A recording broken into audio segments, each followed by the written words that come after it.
I'm adopted, and my biological mother was 17, and so was my biological father. She was 7.5 months pregnant when she decided to go to Planned Parenthood, which is the largest abortion provider in the world, and they counseled her to have a late-term saline abortion, which is a saline solution that is injected into the mother's womb.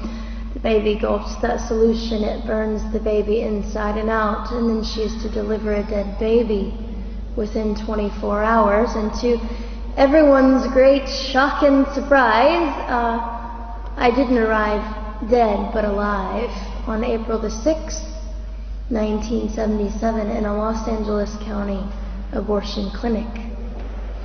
What's fantastic about this, about the perfect timing of my arrival, is that the abortionist was not on duty yet.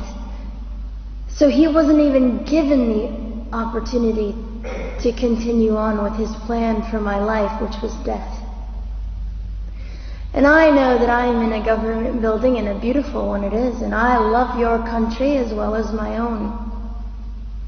But I know in the age that we live in, it is not at all politically correct to say the name of Jesus Christ in places like this.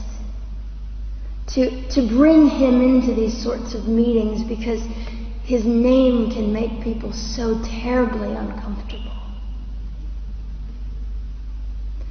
But I didn't survive so I could make everyone comfortable. I survived so I could stir things up a bit. And I have a great time doing it.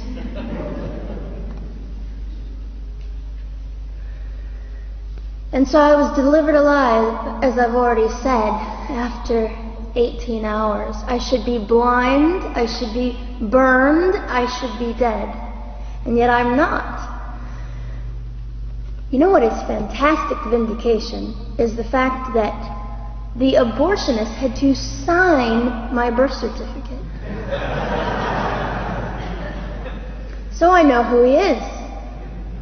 And it also says, for any skeptic listening, on my medical records, born during saline abortion. Ha! They didn't win. I've done some research on the man that performed the abortion on me.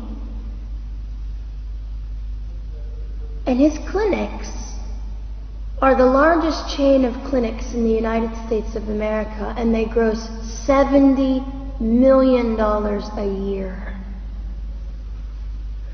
I read a quote from him at some point several years ago, and he said, "I have aborted over 1 million babies, and I consider it my passion."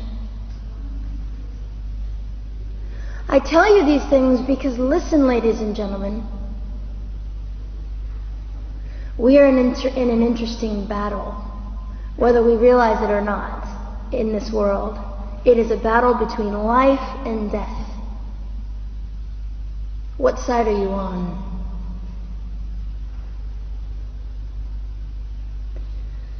So a nurse called an ambulance and had me transferred to a hospital, which is absolutely miraculous. Generally, the practice at the time, and up until 2002, was, in my country, was to end the life of an abortion survivor by strangulation, suffocation, leaving the baby there to die, or throwing the baby away.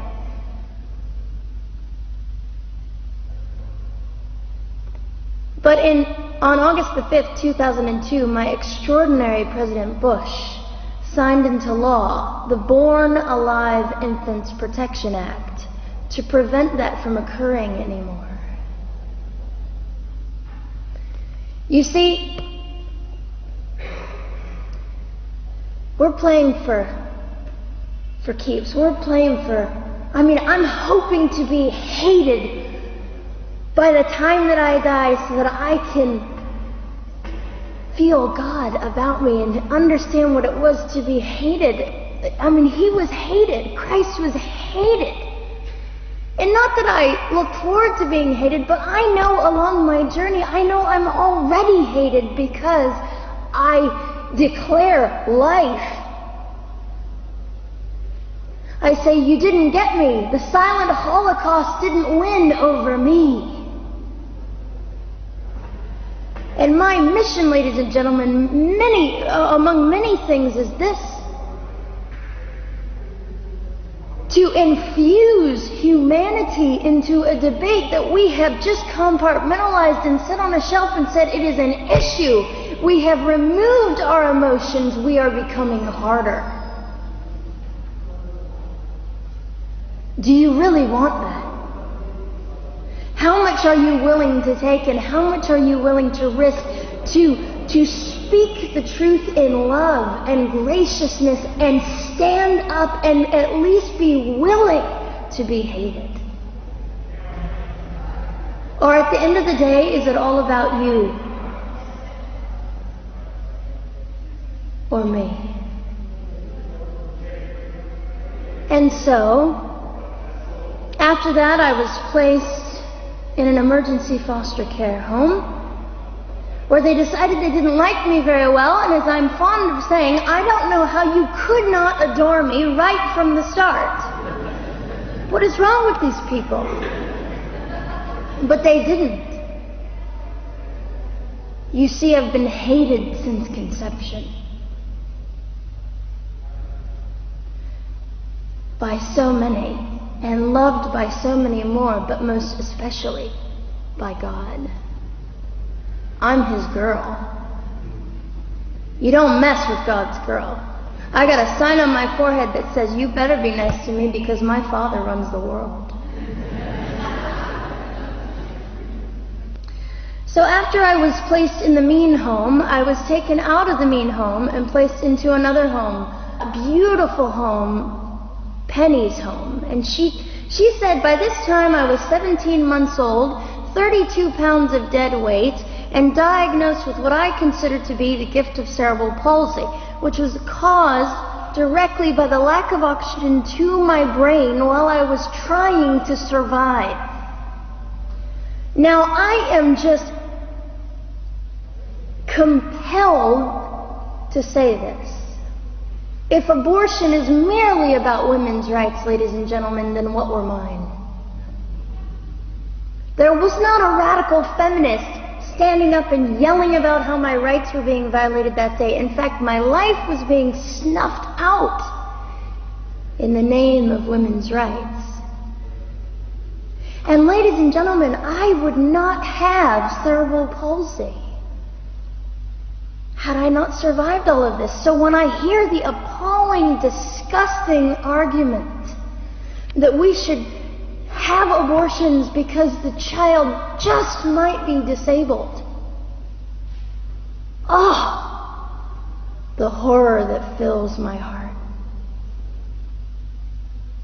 Ladies and gentlemen, there are things that you will only be able to learn by the weakest among us. And when you snuff them out, you are the one that loses. The Lord looks after them, but you are the one that will suffer forever. And what arrogance, what absolute arrogance, and it has been an argument for so long in this human place that we live, that the stronger should dominate the weaker, should determine who lives or dies. The arrogance of that. Don't you realize that you cannot make your own heart beat? Don't you realize that all the power that you think you possess, you really possess none of it? It is the mercy of God that sustains you, even when you hate Him.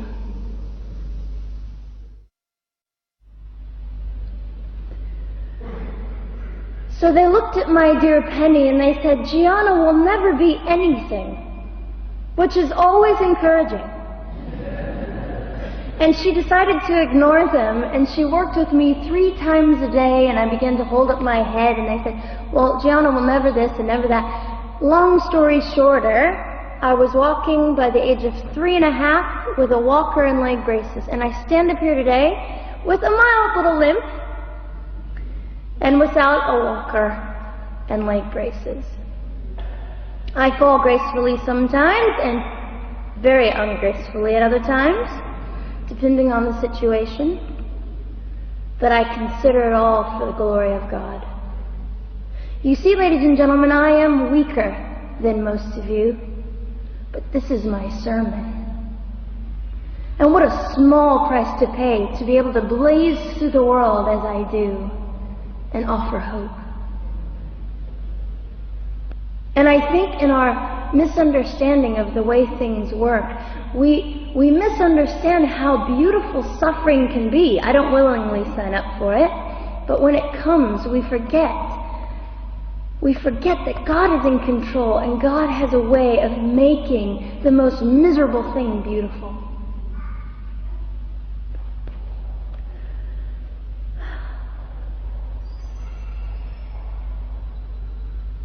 I have met my biological mother. I have forgiven my biological mother. I am a Christian.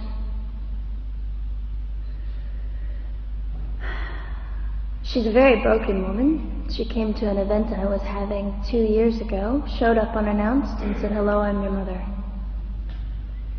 And it was a very difficult day. And yet, while I was enduring all of this, you'll probably think I'm silly, but I was sitting there and I was thinking, I don't belong to you. I belong to Christ. I'm his girl, and I'm a princess.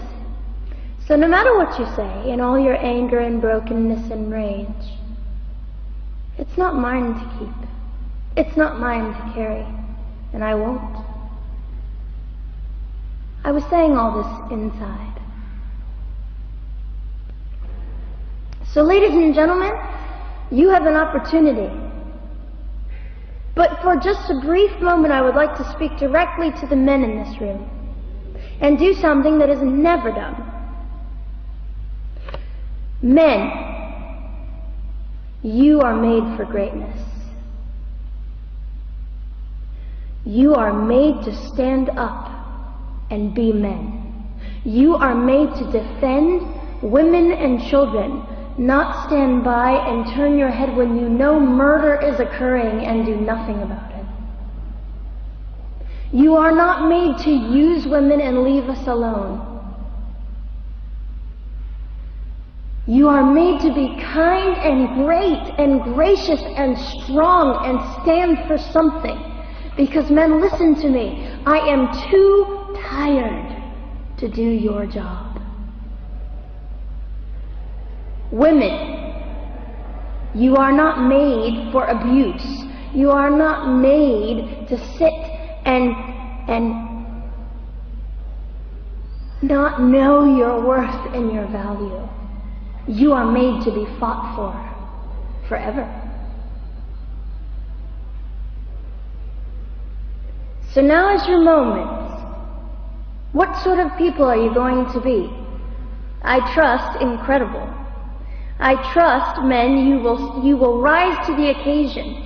To the politicians listening, particularly to the men, I would say this: you are made for greatness, set your politics aside.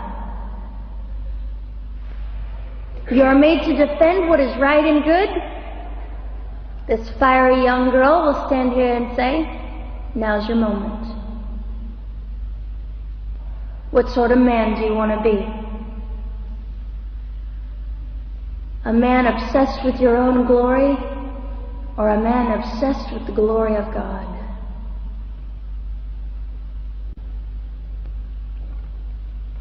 I'll just end with this. Some of you might be slightly annoyed that all I keep doing is talking about God and Jesus. But how on earth can I walk about limping through this world and not give all my heart and mind and soul and strength to the Christ who gave me life? So if you think I'm a fool, it's just another jewel in my crown. My whole intent in living here is to make God smile. I hope some of this made sense. It just came from my heart. God bless and keep you.